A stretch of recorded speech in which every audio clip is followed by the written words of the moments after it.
The sun rises over David Miller's Iowa farm, painting the fields in soft gold and promising another day of hard work and hope. The light stretches across endless rows of corn, each stalk standing tall, a testament to months of labor and care. For generations, the Miller family has worked this land, their hands shaping the soil, their lives woven into the rhythm of the seasons. Each sunrise marks not just a new day, but another chapter in a story that began long before David was born. But today, a heavy feeling lingers in the air. An unexpected email has upended everything he thought he knew about his future.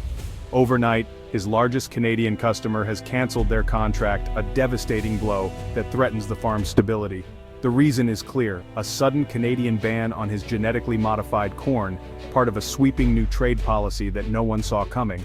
David walks his fields in silence, the morning air heavy with uncertainty, knowing that a perfect crop now has nowhere to go, and months of effort may be lost.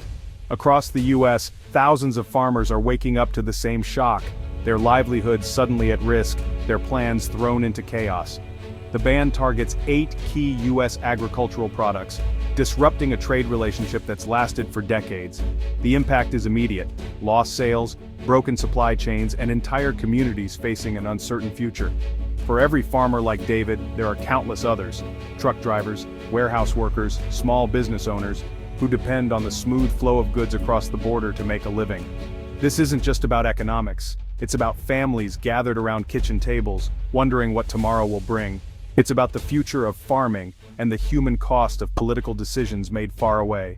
The ban is a sudden severe blow to the heartland, echoing through small towns and across vast fields, leaving uncertainty in its wake. It raises tough questions about the stability of trade agreements, the fragility of rural life, and the vulnerability of those who feed the world. The story of this ban is the story of a relationship strained, of trust broken, and of a way of life now threatened by forces beyond any one farmer's control. For many, the future has never felt more uncertain. Yet, as the sun sets, hope remains. A hope that tomorrow will bring answers, and that the land, and those who work it, will endure. Canada's ban is targeted and strategic, designed to send a clear message to its southern neighbor. The new restrictions hit 8 major U.S. agricultural products, each carefully chosen for its economic and symbolic impact. High fructose corn syrup tops the list, delivering a significant blow to Midwest corn growers and the vast food industry that relies on this sweetener for everything from sodas to snacks.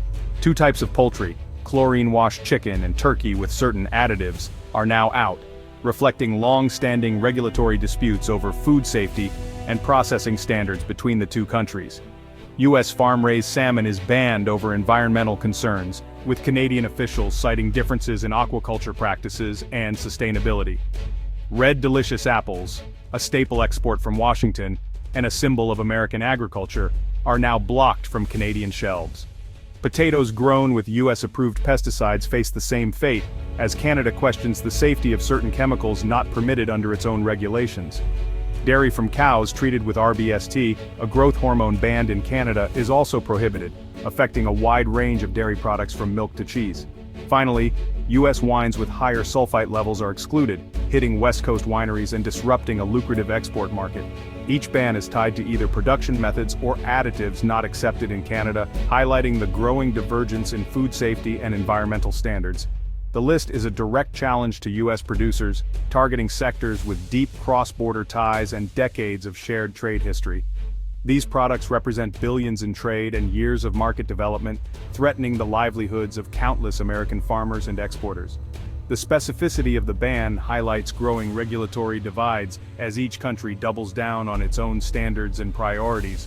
For American farmers, it's not just about what they grow, but how they grow it. Production practices are now under the microscope. The message is clear. Canadian standards now set the terms for what crosses the border, and compliance is non-negotiable.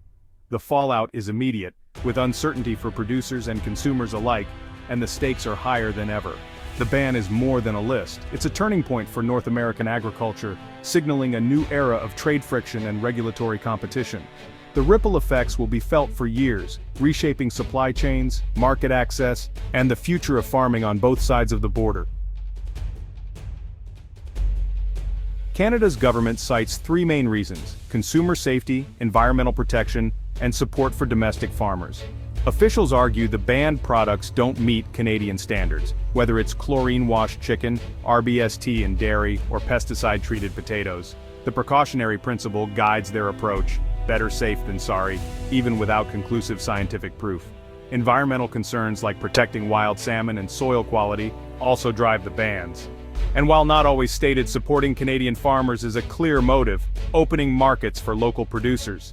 For Canada, it's about sovereignty and setting their own rules for what ends up on store shelves. For U.S. farmers, the ban is a gut punch. Decades of cross-border trade have vanished overnight, leaving a surplus of products with nowhere to go. Dairy farmers in Wisconsin, apple growers in Washington, and potato farmers in Idaho all face devastating losses. Thin profit margins mean even a single lost contract can threaten a farm's survival. The investments, seeds, equipment, labor, are already sunk. Farmers can't simply switch crops or markets at a moment's notice. The ban disrupts not just harvests but entire supply chains built over years. Truckers, processors, and rural communities all feel the shock. The ripple effect is massive, threatening the existence of family farms and the stability of rural economies. Planning for the future is now fraught with uncertainty. The ban forces a painful rethinking of business models and livelihoods. For many, the question isn't just how to recover, but whether recovery is even possible. The crisis is real and it's spreading fast. The impact is personal and immediate. For many, it's not just a headline or a distant policy change, it's a daily reality that shapes their lives and futures. Maria Sanchez, a Napa Valley winemaker, faces thousands of unsellable cases after the new sulfite rule. Her family's business, built over generations, is suddenly at risk, and the uncertainty is overwhelming. "We've exported to Canada for 15 years. Now our wine can't cross the border. What do we do?" Maria asks, her voice heavy with worry. The market she relied on has vanished overnight. In Georgia, a poultry plant manager says, "Our process is USDA approved. Canada's known this for years. Now we're laying off workers because of a trade dispute." The plant, once bustling, now stands eerily quiet. Idaho potato farmer Tom Jenkins planted his fields for Canadian buyers, investing months of labor and hope into his crop. "Now my crop might be sold for pennies as animal feed. That's a massive loss." Tom's voice cracks as he surveys the piles of unsold potatoes, a season's work reduced to almost nothing. These stories echo across the country: lost jobs, wasted harvests, and mounting frustration. Entire communities feel the ripple effects, from local diners to equipment suppliers. Even trade experts are alarmed.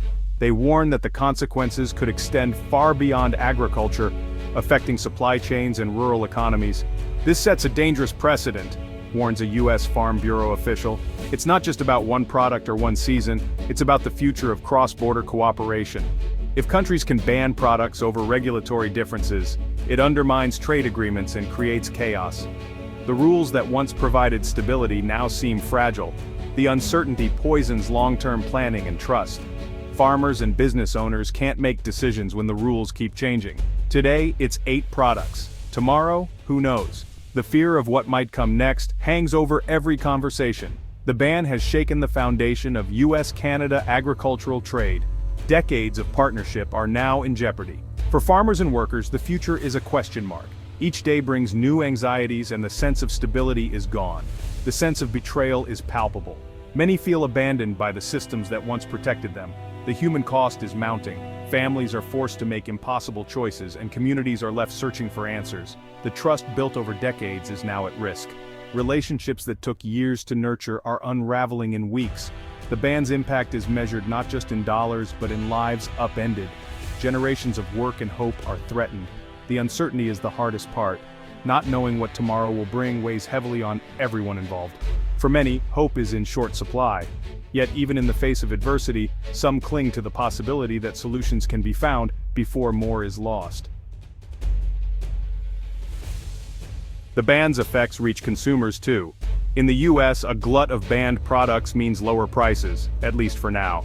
But for farmers, those lower prices spell disaster. And if farms fail, future prices could spike.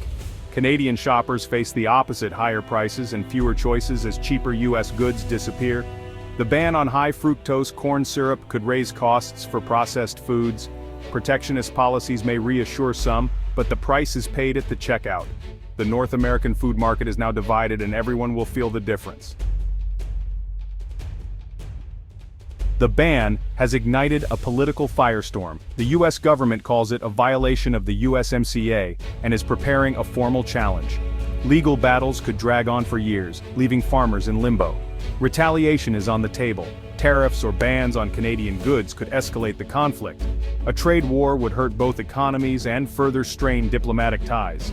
The dispute shakes confidence in North American trade agreements. If two close allies can fall into conflict so quickly, what does it mean for global trade? The fallout could chill investment and cooperation for years to come. The consequences go far beyond just 8 products. U.S. agriculture must adapt fast. Market diversification is key. Farmers need new buyers beyond Canada. This means exploring markets in Asia, Latin America, and beyond, and adjusting products to meet new standards. Some will need to change what they grow or how they produce it, like switching apple varieties or going RBST-free. Innovation is crucial: new products, new processes, and new ways to overcome trade barriers. Government support is vital: clear information, financial aid, and strong advocacy. Legal battles must be fought, but so must efforts to harmonize standards and prevent future disputes. Building resilience means more than just finding new markets. It's about creating a stable, predictable environment. The path forward is tough, but adaptation is the only option.